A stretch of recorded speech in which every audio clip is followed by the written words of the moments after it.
Welcome to another of the public lectures given at Asia Lutheran Seminary in Hong Kong. I'm Dr. Glenn Thompson, the Academic Dean and Professor of New Testament and Historical Theology at ALS. The lecture you're about to see was given on September 22, 2017 at our Hong Kong campus by Reverend Luke Thompson, pastor of St. Paul's Lutheran Church in Ottawa, Canada. Reverend Thompson is a popular speaker in Canada and the United States, especially among university students. In addition to his theological study, he has studied and taught philosophy and ethics. In tonight's lecture, The Meaningful Life, he will share an important message from the Old Testament book of Ecclesiastes and show why God still matters to 21st century mankind. I'm sure you will find this lecture mentally stimulating and spiritually rewarding. Let's look at a few quotes here from some authors and famous celebrities. 咁以下咧就有一啲即係叫做唔同嘅人咧，咁佢去定義人生嗰個嘅意義。 Joshua Martin once said, "Challenges are what make life interesting, and overcoming them is what makes life meaningful." 咁呢一位嘅仁兄咧，咁佢就講啦，即係各種嘅挑戰係使生命咧係更加有趣，而勝過呢啲嘅挑戰咧，就更加係我哋人生意義所在啦。 So is he talking about cosmic meaning, moral meaning, or short-term meaning? 咁你覺得佢所講嘅呢種嘅意義係嗰種嘅宇宙性嘅意義、道德嘅，定係一個短暫嘅意義咧？ We can say that this maybe that challenges generate short-term meaning.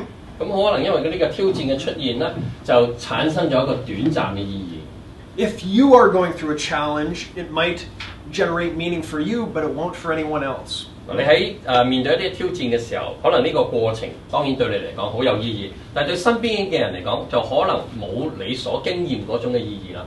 Perhaps he's saying that life should be lived challenging yourself.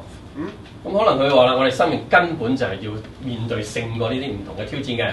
If that's the case, then he's saying there's moral meaning to this universe. 因為佢咁樣定義咗生命應該係咁啦。如果係咁嘅意思嘅話，其實佢俾嘅就係一個道德嘅意義啦。 One of the most famous theoretical physicists today, Stephen Hawking. 咁霍金佢咁講過。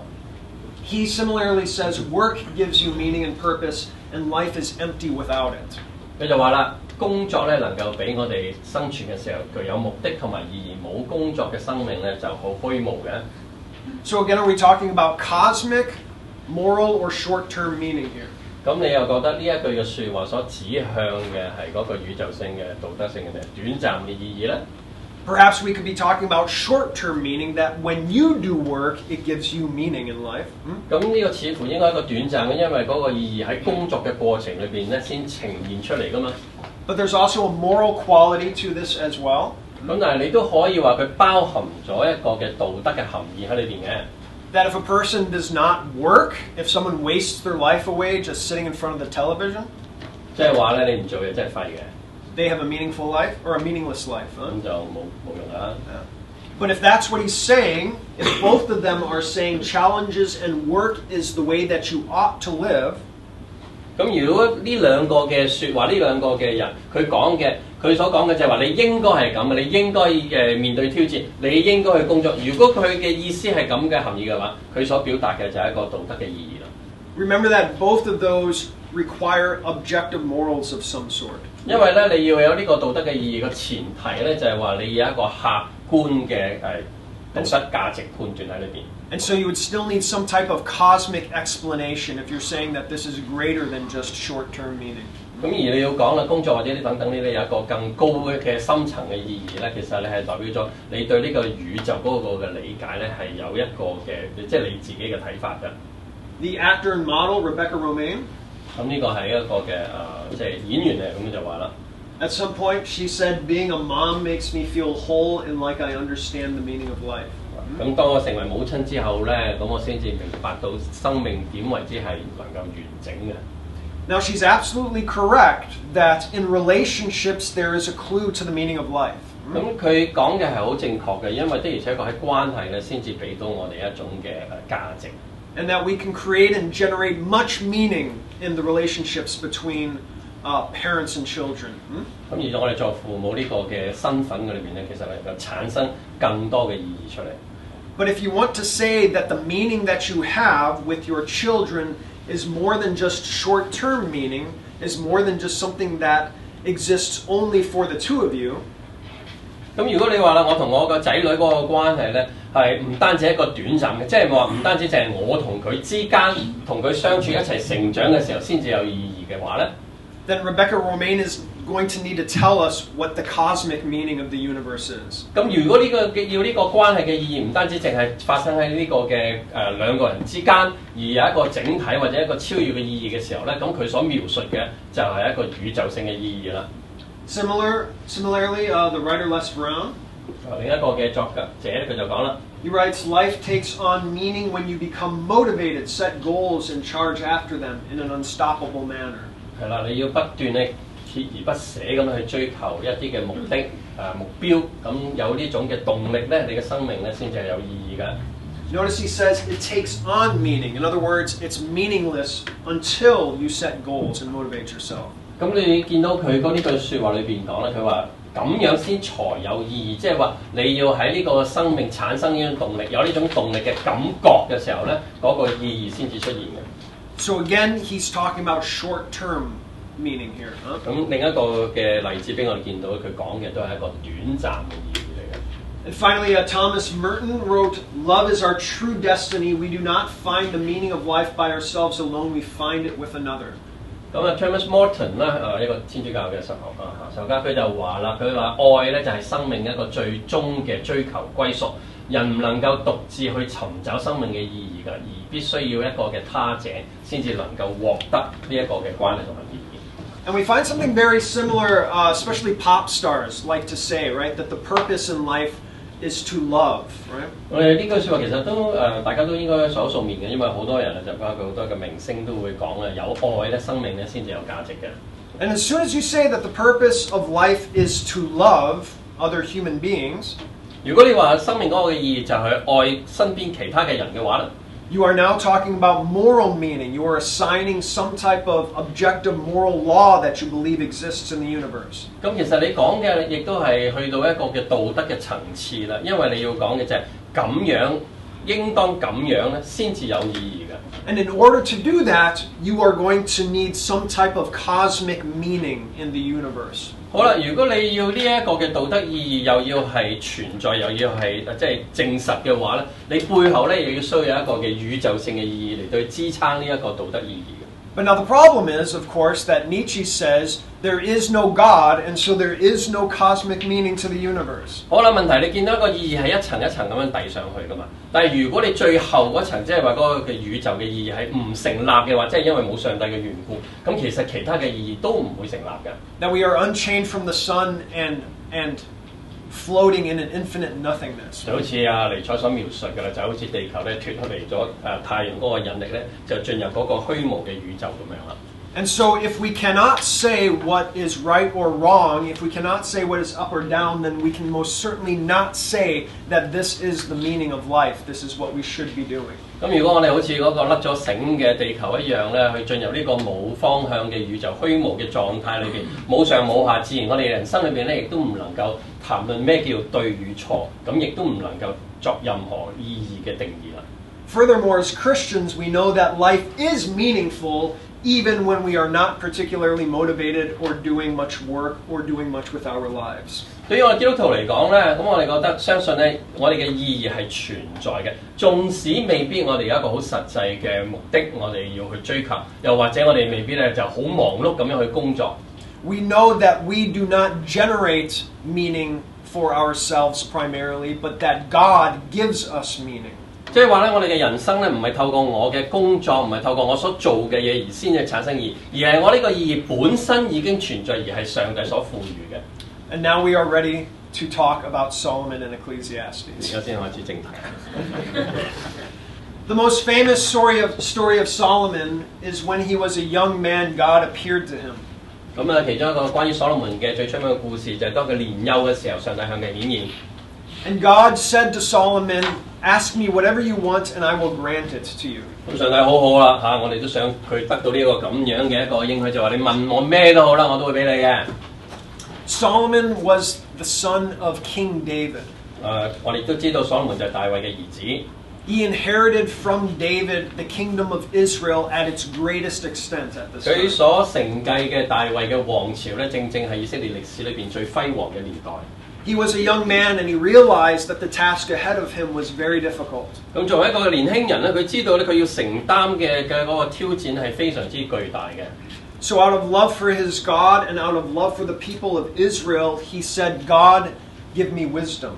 所以咧，佢就向神求咧，上帝求你賜智慧俾我，因為佢好愛呢一個嘅耶和華，亦都愛佢嘅子民。And God's response was, "I will not only give you wisdom, but I will also give you everything else as well. I will give you riches and success as a king." 咁而上帝就話啦，我唔單止俾賜予智慧俾你，亦都賜無盡嘅財富俾你。And so for Christians and Bible believers, Solomon goes down in history as the wisest man that ever lived. 所以咧，我哋相信聖經嗰個嘅記載，亦都相信咧，所羅門咧的而且確就係最聰明、最有財富嘅一個人啦。He did not only have wisdom and intelligence, such as when it comes to science and astronomy. 咁咧，佢所擁有嗰個嘅智慧咧，唔單止喺嗰個科學等等嘅範疇嘅裏邊， But he also had great judicial and legal wisdom. 而係一種嘅判斷嘅能力上邊。Kings in these days were not only rulers, but they were also judges. 咁當時嘅皇帝咧，唔單止你要去統治，亦都你係要作審判官嘅角色嘅。And so there's a famous story when King Solomon suggests that a baby gets cut in half to find out who the real mother was. 咁我哋都記得呢一個嘅故事咧，就係當所羅門咧要去決定邊一個嘅即係邊一個嘅女士先至係呢一個嘅嬰孩嘅真正媽媽嘅時候咧，佢就建議將呢一個嘅嬰孩咧就一分為二。Two women are fighting over whose child this baby was. 因為呢兩個嘅女士咧都相信或者去爭論話個 BB 係屬於佢哋嘅。Solomon says, well, the thing to do is to cut the child in half and give half to each person. 咁所羅門就簡單啦，一分為二，每人各得一半咪得咯。As the sword is raised, 咁當嗰個嘅刀要斬落去嘅時候啦， one of the women says, just give the child to the other woman. 咁其中一個女士就話：唔要啦，我哋做咩係俾佢啦？ And so he finds out who the real mother 咁 was. 就真相大白啦。During Solomon's reign, the temple of Solomon was built, the temple of God. 咁喺所羅門王統治嘅期間裏邊咧，聖殿就被建成啦。One of the 7 wonders of the ancient world. 咁都係古代其中一個咧係即係好偉大嘅建築。And so not only does he go down as the wisest man that ever lived, but he was one of the richest men of all the ancient Mideast. 所以咁佢喺古代嘅中東嘅世界裏邊咧，佢集合呢一個智慧同埋財富於一身嘅一個嘅人物啦。Solomon wrote 3 books of the Bible. 咁我哋相信所羅門王咧就寫咗3卷嘅聖經， appropriately called the 3 wisdom books. 智慧書、Proverbs, Song of Song, and Ecclesiastes. 箴言雅歌同埋傳道書。Proverbs is a book dedicated to godly wisdom and living. 咁箴言咧，佢最主要咧就係我哋點樣能夠敬虔嘅嚟去生活。Song of Songs is a book about godly romance. 咁咧就呢一個雅歌咧就係講呢個神聖嘅愛情應該係點樣嘅。And Ecclesiastes is a study on the meaningfulness of life. 咁而咧傳道書咧就去反省一個嘅問題，就係冇意義嘅生命究竟係咩一回事咧？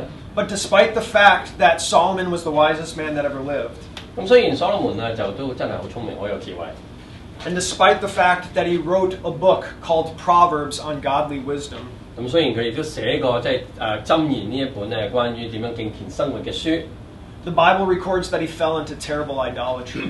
但係佢按聖經嘅記載咧，佢都係陷入一個咧就係好可怕嘅奸淫嘅境況嘅裏邊嘅，拜偶像同埋奸淫嘅境況。That in his pursuits of worldly wealth and reputation, he ended up pursuing the idols and gods of the neighboring nations. 咁咧，因為咧佢都向佢身邊其他嘅國家咧，都即係陷入咗好似其他嘅外邦嘅國家咁樣咧，去拜其他嘅別神。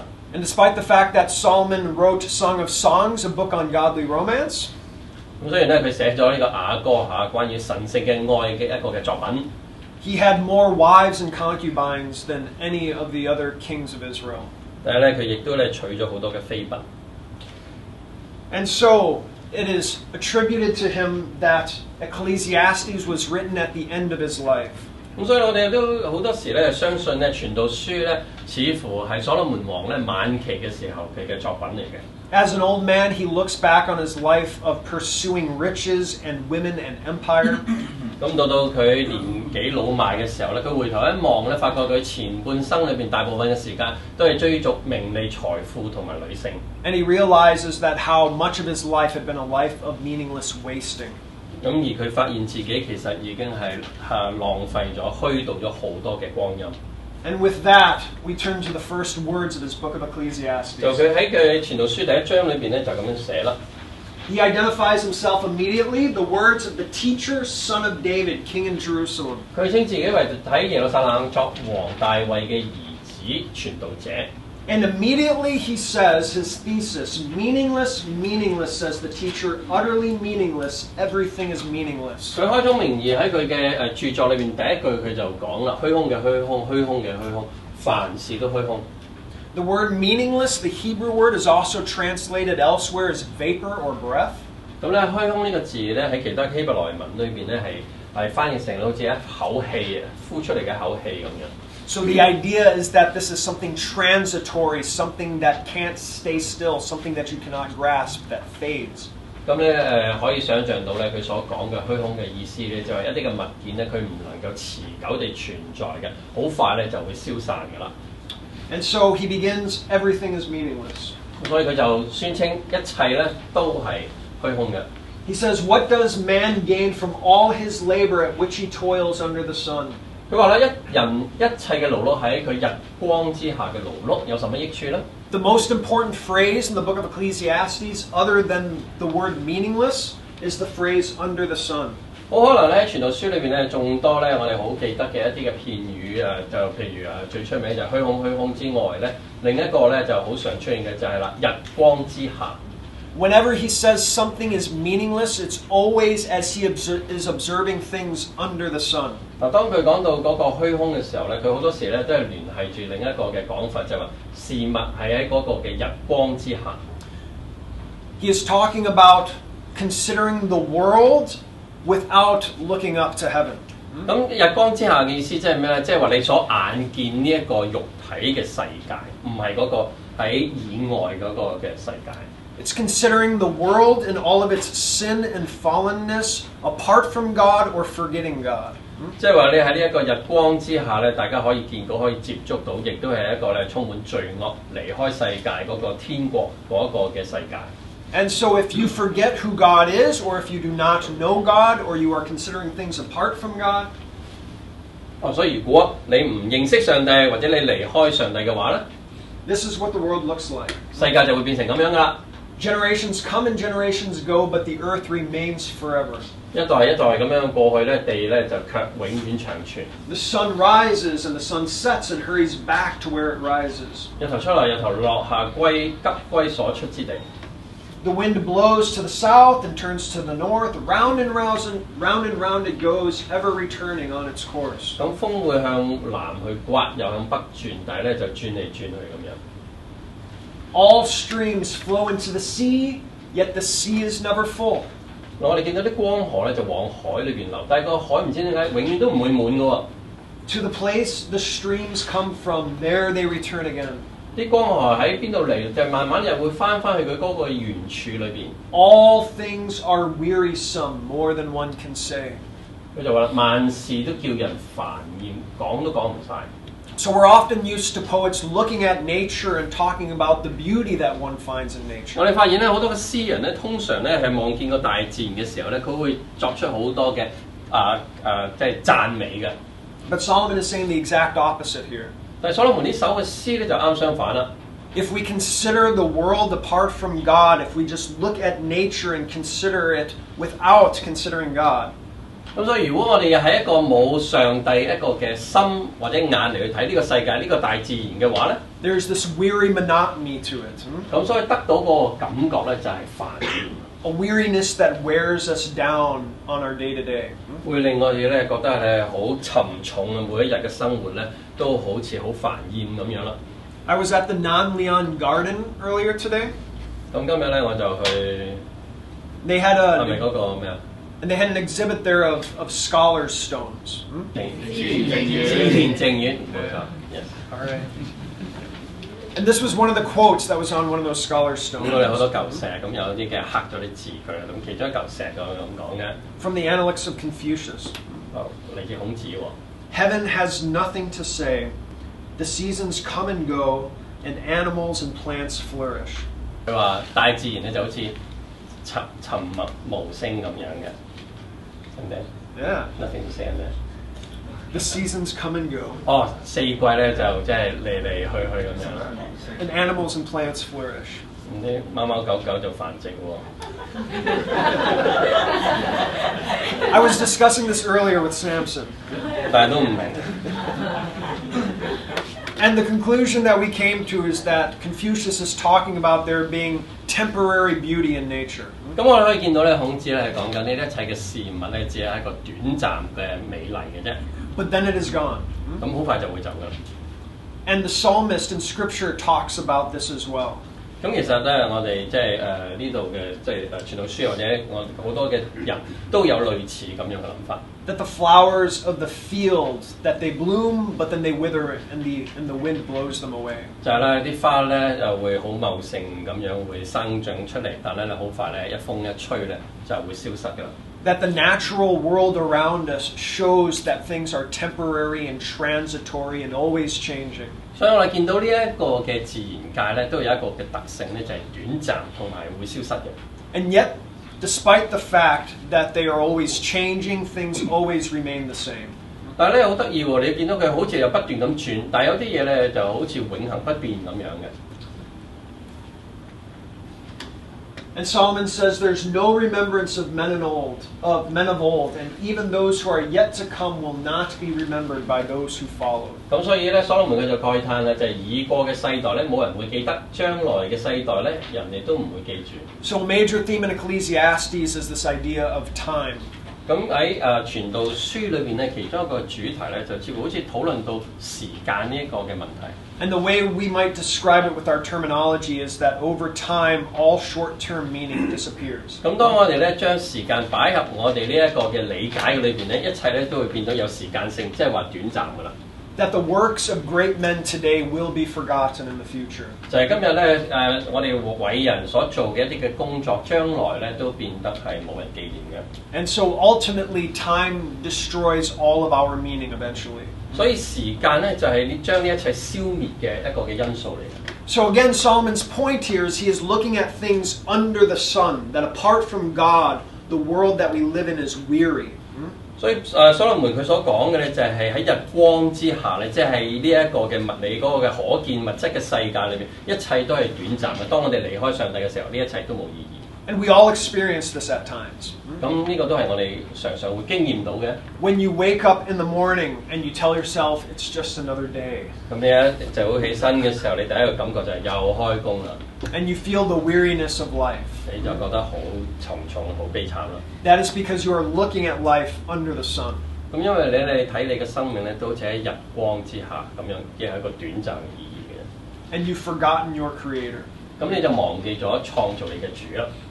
And so what Solomon is describing here is life without a meta-narrative. 咁其實所羅門佢所講嘅就係話生命咧係冇上帝就冇意義咧。其實我哋用另一個嘅 term 去講咧就係我哋缺乏一個宏大嘅敘事。This is our final idea and the most important one. 咁呢個咧我哋成個晚嘅討論裏邊咧一個核心嘅一個嘅概念嚟㗎。If a life is to have cosmic meaning, it's because it gets it from a meta-narrative. 咁如果我哋要呢一個嘅宇宙咧，佢本身係擁有一個嘅意義嘅話咧，佢係需要一個宏大嘅敘事。So a meta-narrative is an overarching or transcendent story or idea within which all other stories or ideas are legitimized. 咁咩叫宏大敘事咧？就可以想像下，我哋每一個好多市民都有一個細嘅故事，而要呢啲細嘅故事有意義嘅話咧，佢背後需要一個嘅大故事，即係話喺呢個大故事嘅參照之下咧，呢啲細嘅故事先至明白佢嗰個嘅意義。So one way of thinking about this is to say that all of life, all of human life is a giant book. 咁我哋可以想像咧，就係我哋每一個人嘅生命裏邊咧，都好似一本好大嘅書咁樣啦。With a beginning and an end. 咁咧就有開始有終結啦。And your life is maybe one chapter within this book. 咁你想像下呢本好大嘅書裏邊咧，你可能係佔其中一個嘅章節幾頁啊咁樣等等，唔知道。If you just read your chapter, how much would you understand about life? 咁如果你揭呢本書，求其抽幾頁嚟睇，咁你諗下啦，你會攞到幾多嘅即係你會明白到幾多嘢咧？ If you just read the one chapter, you would be very confused. 咁可能只係抽其中一部分嚟睇嘅時候咧，你會睇到咧就好似即係無厘頭，唔知佢想講乜啦。In order to understand your chapter, your bit of life, you need to read the whole book. 咁所以咧要睇晒成本書咧，你先知道明白你所佔嘅嗰小橛咧，嗰小部分嗰個嘅意義係啲乜嘢。You need to know the overall plot that you find yourself in. 即係話你要明白成個故事嘅情節係啲咩咧？呢個小節咧，咁你先知道佢究竟係一個咩嘅位置啦。And so the meta-narrative is the story that you believe that gives value to your life. 咁所以咧，我哋要相信咧，呢個世界係存在一個嘅宏大嘅敘事嘅，而透過呢一個好似嗰個大嘅嗰本書咁樣咧，佢先幫到你去明白你所佔嘅嗰部分本身嘅意義係乜嘢。And so there is a Christian meta-narrative. Now compare this to what we read from Nietzsche. 咁我哋就基督徒咧，我哋相信呢個世界係有一個嘅大故事咧，係裝住我哋每一個人嘅經驗同埋歷史嘅。相對咧，尼采所相信呢個世界係虛無嘅。This is a picture by an artist named Full of Eyes. 咁呢個係其中一個嘅藝術家所畫嘅幾張相啦，幾幅嘅畫啦。And in this picture, he shows what it's like for you to be saved. 咁咧呢度咧就係講緊我哋係點樣得救嘅。This is you falling down into the depths of the sea, holding on to the anchor of sin. 咁呢個咧就係描述我哋人嘅命運咧，就好似你跌落海，而你手裏面捉住嘅係一個好沉重嘅錨哦，佢叫錨。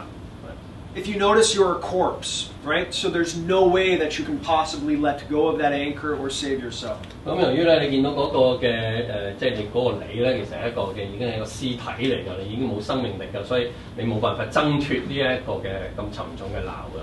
And so the gospel story is this: Jesus dives in to save you.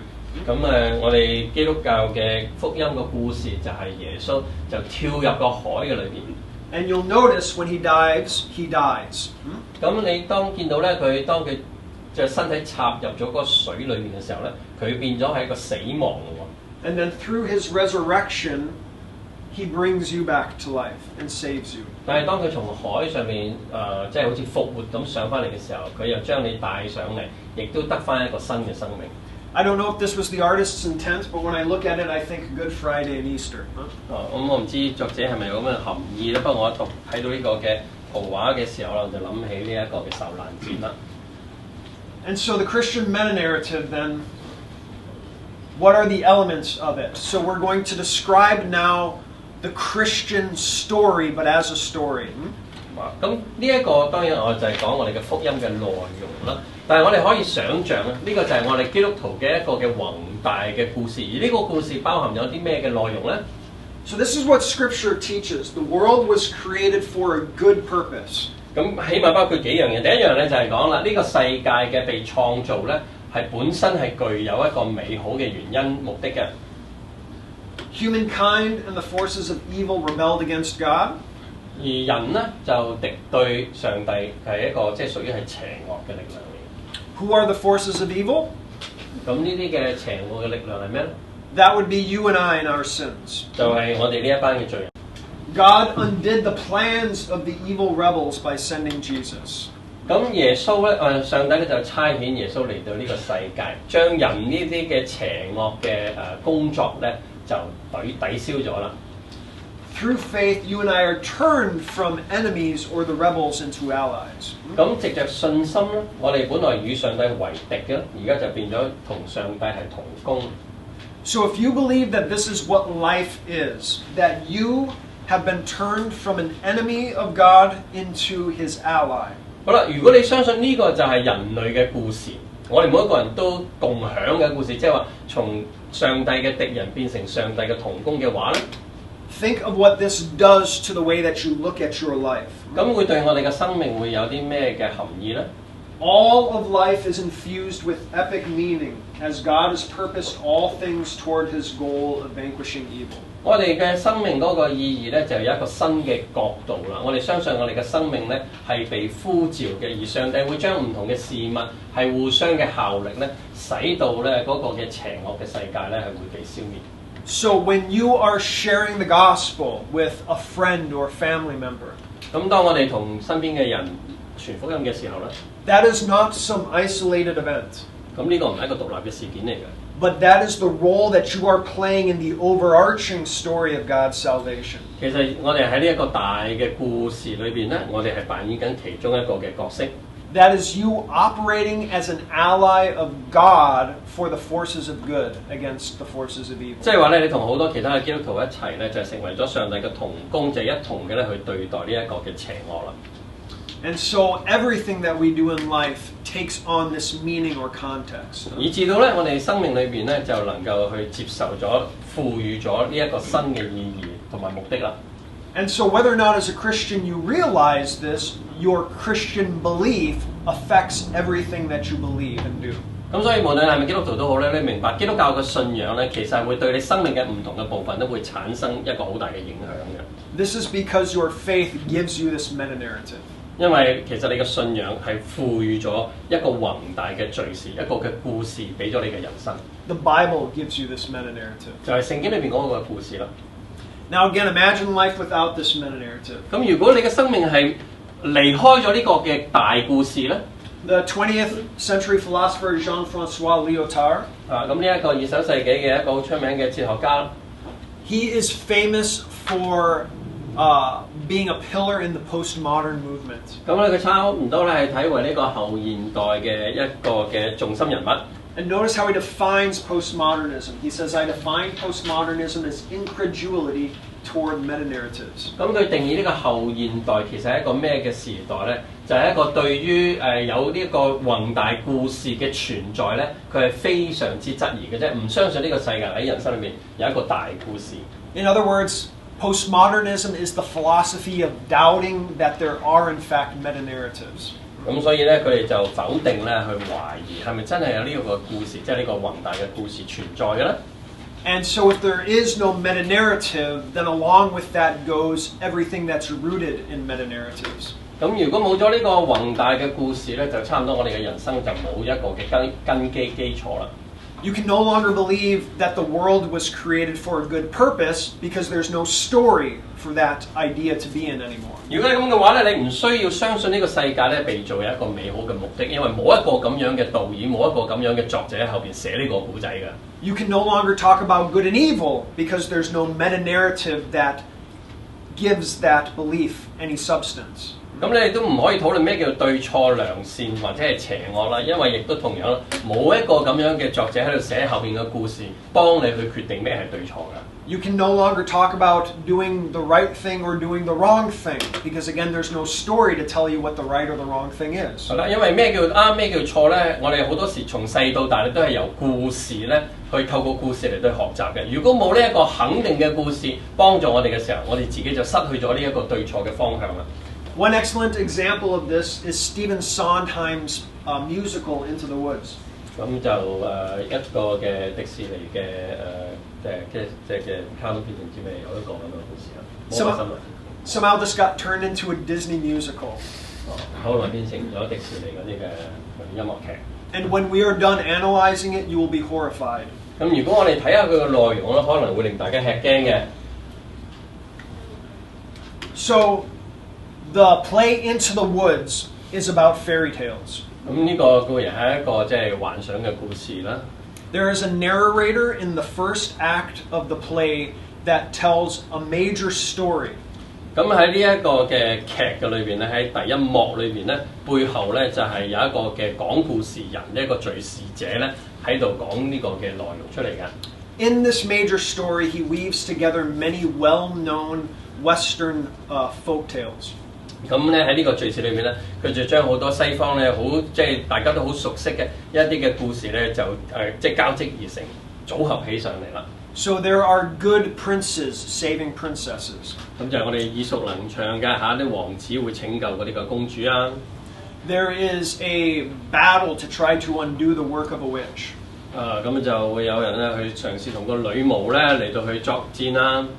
And at the end of the first act, all of these stories become beautifully resolved in a happy ending. 咁嗰個嘅第一幕嘅結尾咧，就正如我哋平時所期望㗎啦，故事就這樣好美滿咁結束咗啦。But at the beginning of the second act, 咁去到第二幕開始咧， the narrator is fed to a giant. 咁咧就嗰個嘅敘事者咧就俾一個嘅巨人咧就食咗。So there was a narrator for the first act, but no narrator in the second act. 咁所以咧第一幕所出現咧嗰個嘅講故事者咧，第二幕裏面已經消失咗㗎啦。Now all of a sudden, it is not very clear what's going on. 咁大家咧知唔知道喂咁究竟個故事會點樣發展落去咧？ The princes that we thought were good end up being womanizers and being very debased. 咁咧就本來嗰個即係好靚仔啊，好好嘅王子咧，突然之間就周圍咧去識女仔啊。Many of the characters die in catastrophes. 咁咧好多嘅角色，嗰啲好人咧，都係一啲嘅慘劇嘅裏邊咧就會死咗嘅。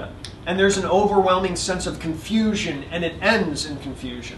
咁嗰個嘅故事情節咧就去到一個好混亂嘅狀態，結束嘅時候都係好混亂。And in the second act, this is the most important song that gets sung. 咁喺第二幕裏邊咧，就其中一首歌佢就咁樣唱嘅。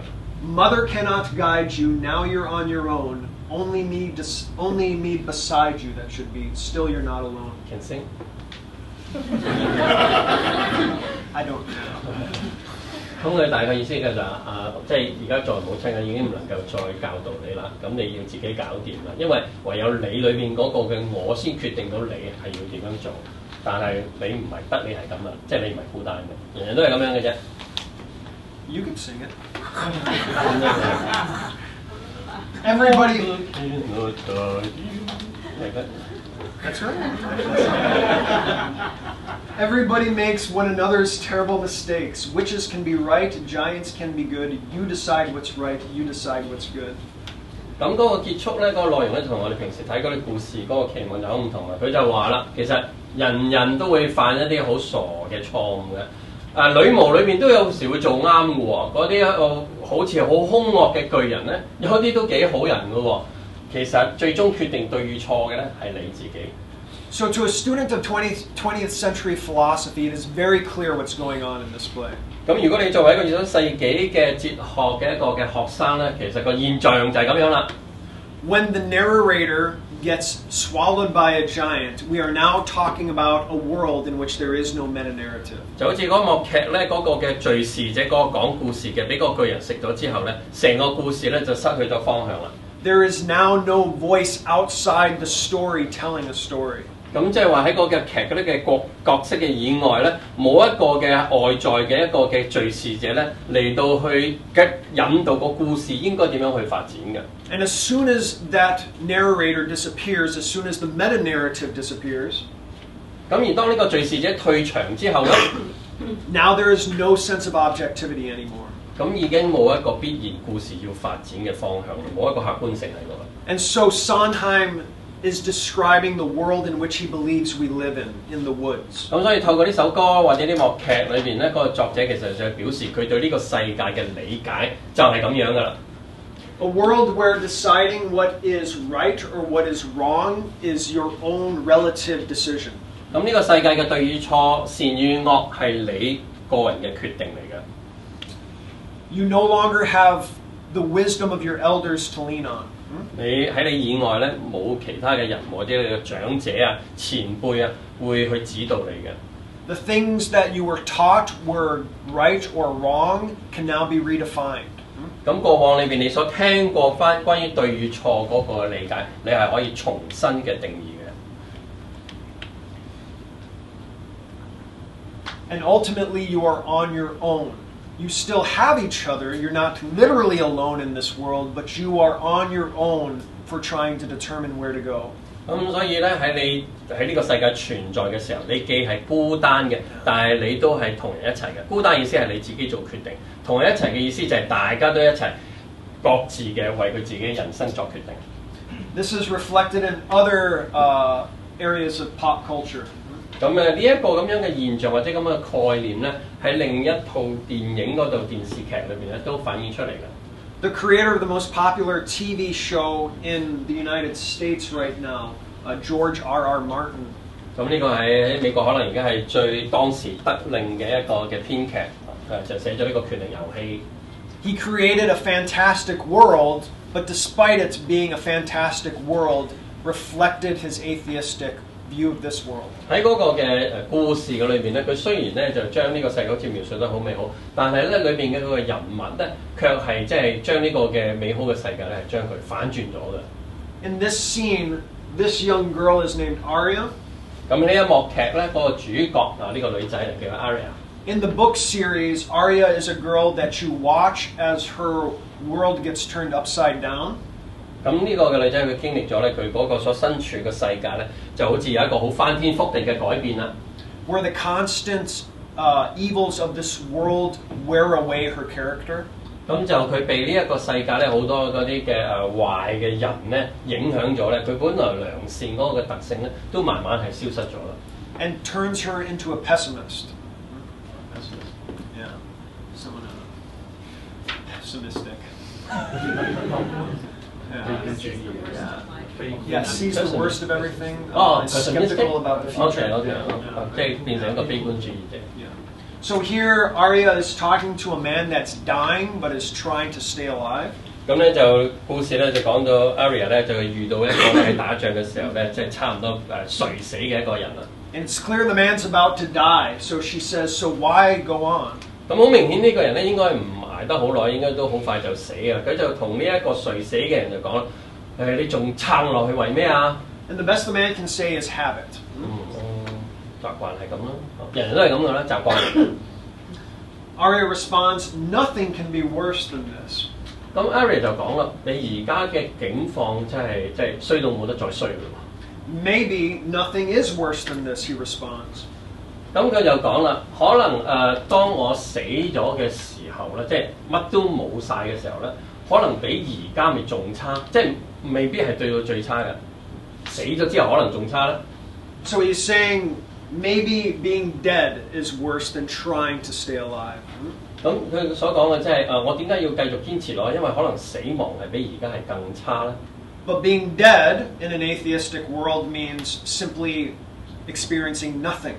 咁但係對於一個無神論者嚟講咧，死亡係咩咧？就係乜都冇咯，所以唔會話冇咩話好唔好嘅。Or it's the cessation of experiences. 咁即係話你個經驗裏邊咧，就一切就停止咗啦。And Arya responds, "Nothing isn't better or worse than anything. Nothing is just nothing." 咁所以佢就講啦，死亡就好似一個像一個虛無，去做一種乜都冇嘅狀態，談唔上話好到唔好嘅。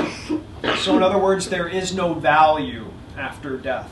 意思即係話人喺死亡以後咧，係再冇任何嘅意義噶啦。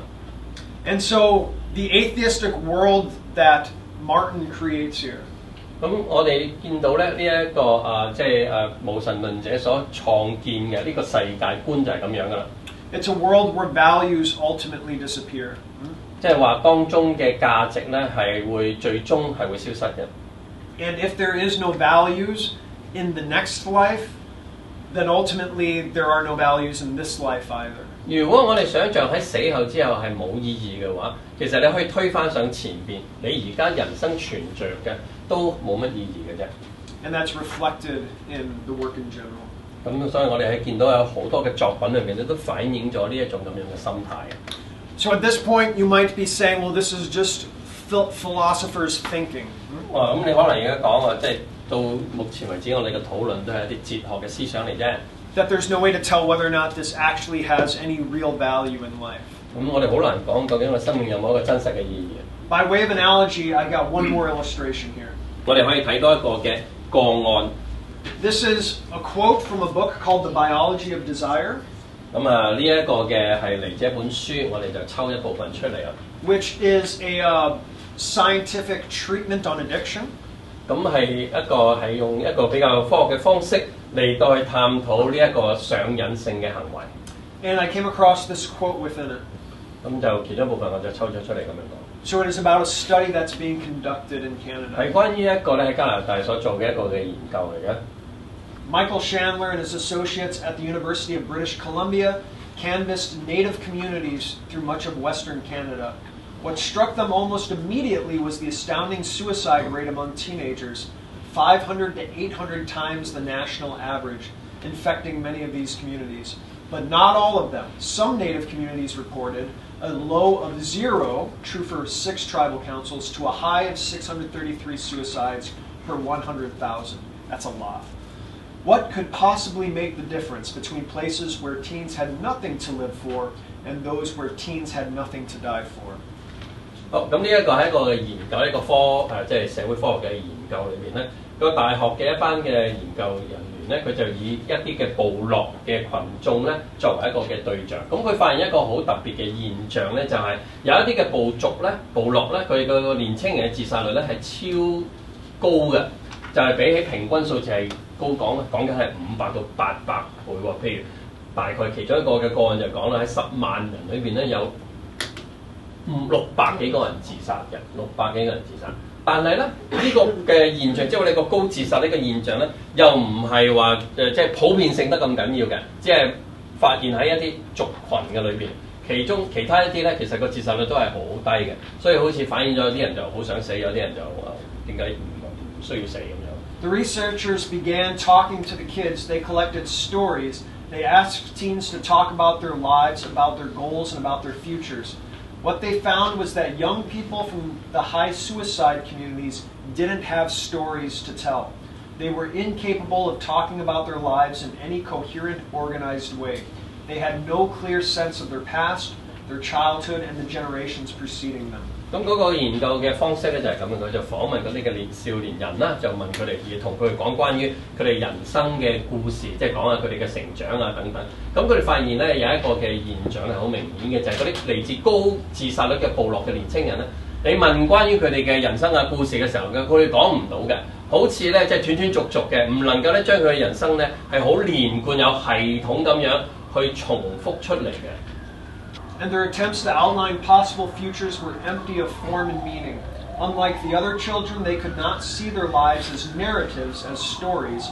Their attempts to answer questions about their life stories were punctuated by long pauses and unfinished sentences. They had nothing but the present, nothing to look forward to, so many of them took their own lives. 咁唔單止佢哋講唔到佢哋過往嘅故事啦，如果你問佢你將來想點啊，你會發現咧佢哋咧普遍都係缺乏一啲嘅方向嘅。就有別其他嘅細路仔咧，佢哋好似咧見唔到佢哋自己生命咧點會係有一個連貫一個嘅故事嚟㗎。咁所以咧即係佢哋好似咧都答唔到啊！佢哋好似能夠講嘅、能夠去掌握嘅都係而家嘅啫。而對於將來啊等等咧，都好似冇咩憧憬，冇咩未來咁樣。So my point in pointing this out is to use this as an analogy. 咁你可以見到咧，從呢一個嘅比喻裏邊咧，我哋留意到一個現象啦。This study makes it very clear that believing that you have a story, that your life is part of a larger story matters. 咁你可以見到咧，一個人咧，如果喺你嘅個人嘅生命嘅裏邊，如果你唔能夠聯繫組織一個更加大嘅故事，成為你一個嘅背景嘅話咧，你嗰個生命咧，即係對你嘅生命嘅影響係非常之重大嘅。And if it's true about your smaller stories, believing that you have a future to look forward to, that you're working for a job, or that you have a past. 咁即係話你要有呢個咁嘅連貫嘅故事咧，你先至能夠有一個嘅意識，究竟我應該做啲咩，我將來想啲乜嘢。It's most certainly true if we're talking about the meta-narrative, the overarching story that you find your story within. 咁我哋唔單止喺啲訪問呢啲嘅族群、呢啲小朋友身上俾你哋見到呢個現象，其實我哋普遍每一個嘅人生都係類似係咁，即係話喺你嘅故事以外，你係需要一個嘅大故事。Earlier this week, I quoted the philosopher Alasdair MacIntyre. 之前咧我都有提及另一個嘅哲學家。And he said this, in order to know what I ought to do or how I ought to live. 咁佢就話啦，要我知道明白應當點樣過我嘅人生咧。I must know what story I am a part of. 咁我要知道我呢個嘅人生究竟係屬於邊一個故事裏邊嘅。He was not writing that as a Christian. 佢唔係一個基督徒嚟嘅喎。He was writing that as a philosopher, trying to understand where meaning comes from in life. 佢作為一個哲學家咧，嚟到去理解人生點解需要一個故事，嚟到去承托佢嘅意義嘅。And so the book of Ecclesiastes is a meditation on looking at this world apart from God under the sun. 咁所以傳道書咧，佢都好似一個嘅反省，就係咧，如果人只係活在喺個日光之下，離開上帝嘅話咧，個境況就係咁樣啦。When I work through this with my university students, the Bible study that I've got a copy of for you here. 咁咧就我即係俾大家嗰個嘅筆記裏邊咧，其實就係我同一班大學生查經嘅時候咧，就會一齊去探討嘅內容嚟嘅。You'll notice that Solomon treats this topically. The first part is everything is meaningless. 咁咧就你會見到其實所羅門王咧，佢處理呢個人生嘅問題咧，佢係以一個嘅主題嘅方式嚟到去探討嘅。The second part is wisdom is meaningless. 咁佢初時咧開始佢就講一切咧都係虛空，然後逐樣講啦。第二章佢就話啦，智慧係虛空嘅。The third part is pleasures are meaningless. 第三咧佢就講享樂係虛空嘅。The fourth part is work is meaningless. 第四章咧佢就第四部分佢就講啦，工作咧勞碌本身係虛空嘅。The fifth part is human life is meaningless. 咁最終佢就話即係人嘅生命本身就係虛空嘅。This class sounds like an upper Dean, doesn't it? 咁你見到啦，即係嗱嗰個真係非常之悲觀嘅一個嘅。But there's a good ending. 幸好嗰個嘅結束。Chapter 6 is everything is meaningful. 就係即係一切咧，第六部分嘅時候咧，就係一切都係有價值嘅。So Solomon looks at all of these subjects topically. 咁所以所羅門咧，佢處理個人生咧，都係將佢分為係唔同嘅主題。But then he also talks about how you can enjoy work and how you can enjoy pleasures and how you can enjoy human life. 咁佢就逐樣即係討論之後咧，佢就會話俾我哋聽，我哋究竟最終點樣先至能夠真正嘅享受工作啊、喜樂啊同埋生命咧 ？And he ends his book with these words. 佢喺結束嘅時候就咁話啦 ：Remember your Creator in the days of your youth. 喺你趁着你年幼衰敗嘅日子尚未來到嘅時候，就要紀念你創造嘅主。In other words, Solomon asks you to find meaning in your life by remembering the biblical narrative, the biblical story, the biblical God. 所羅門王咧，佢就鼓勵我哋咧，去點樣去揾到我哋生命嘅意義咧，就係要紀念喺聖經裏邊咧所記載嗰位創造嘅主啦。By remembering your Creator, you remember where your part is in the grand story. 意思係咧，你翻你嘅創造主嘅裏面嘅時候咧，你先會發現到你嗰個嘅人生嘅故事嘅。And he says, do this in the days of your youth. 仲要記得喎，喺你年幼嘅時候好做咯喎。Solomon is saying, don't make the same mistake that I did. 唔好似我咁傻瓜啦。A youth of trying to find meaning constantly in things and pleasures. 而且要不斷咁去追求，即係好似佢年幼嘅時候咁不斷去追求嗰啲嘅享樂。So remember your Creator before the days of trouble come and the years approach when you will say, I find no pleasure in them. 故此咧就喺你年幼嘅時候咧，就要即係嗰啲嘅衰敗日子未嚟到之先咧，就好紀念你嘅創造嘅主啦。For the person that is considering life under the sun apart from God.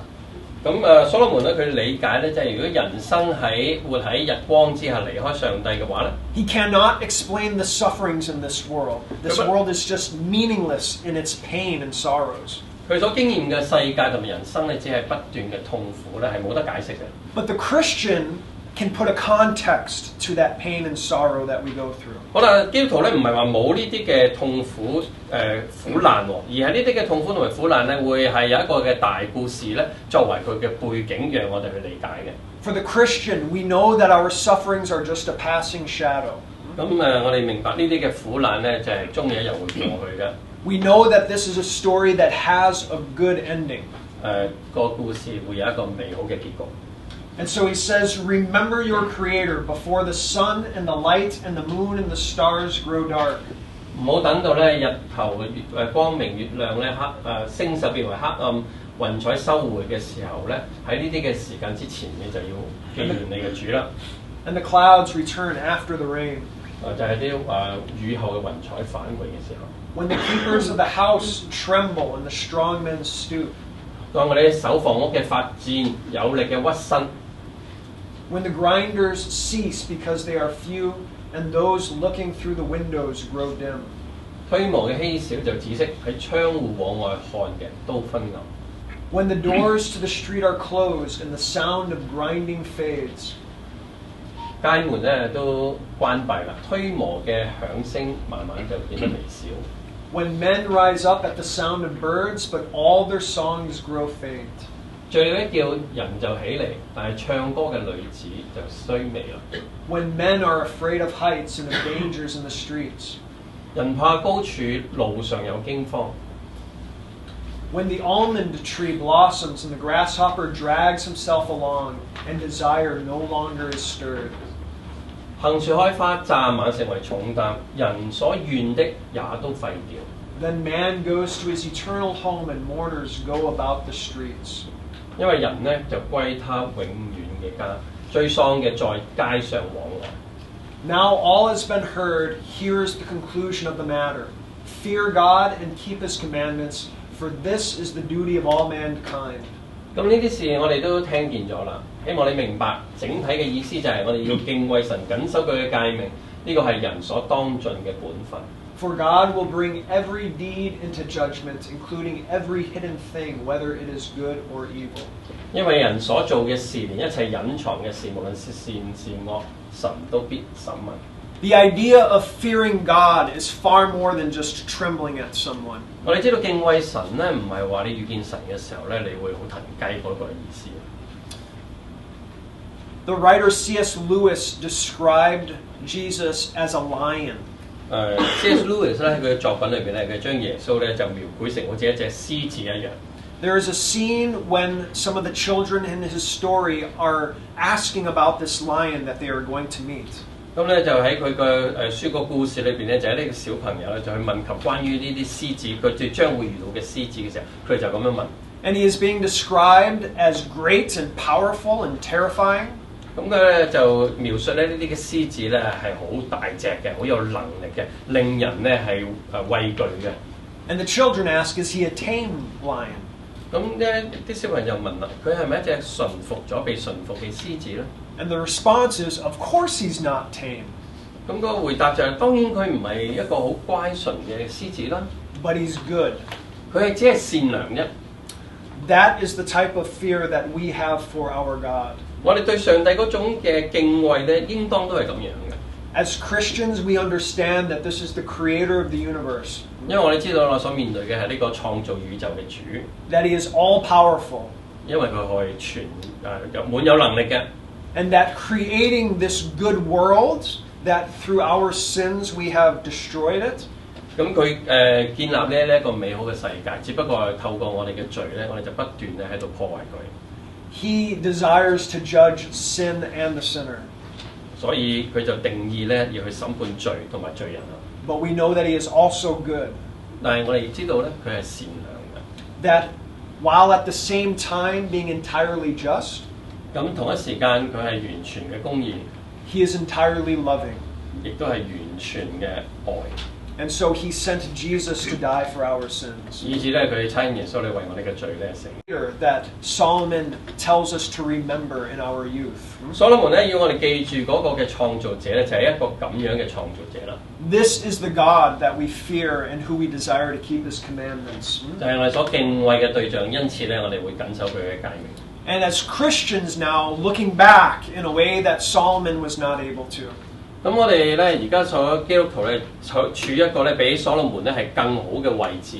We have the privilege of understanding the story even more than the wisest man in history ever did. 因為咧，我哋見到個故事嘅發展咧，係遠多過呢一個咧當時係最聰明嘅所羅門王。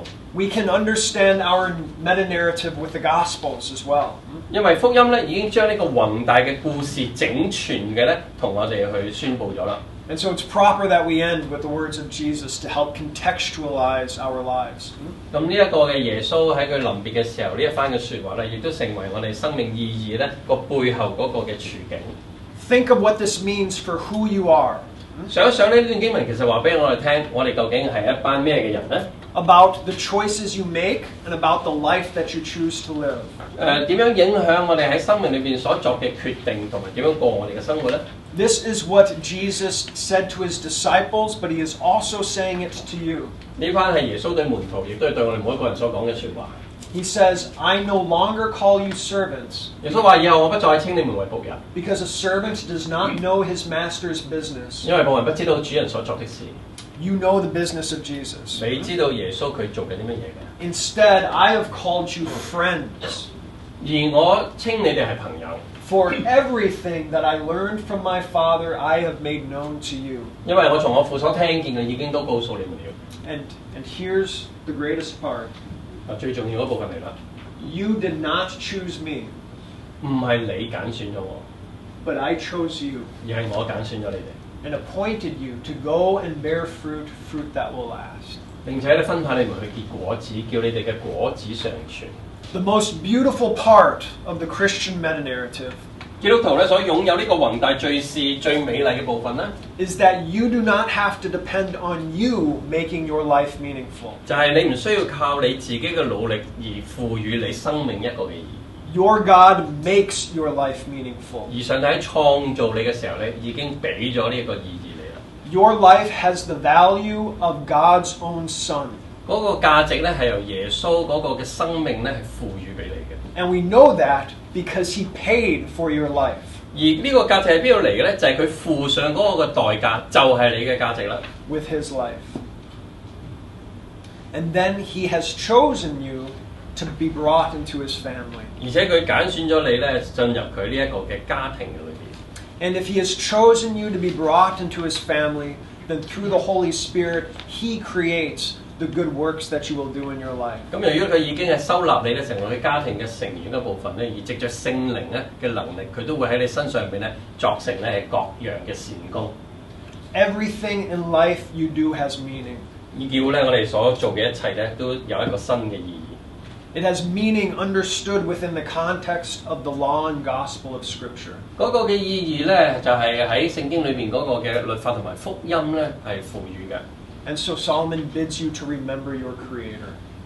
因此咧，所羅門咧就竭力咁樣鼓勵你要紀念呢個創造嘅主。 That's where we'll end. 我哋嘅分享到呢度。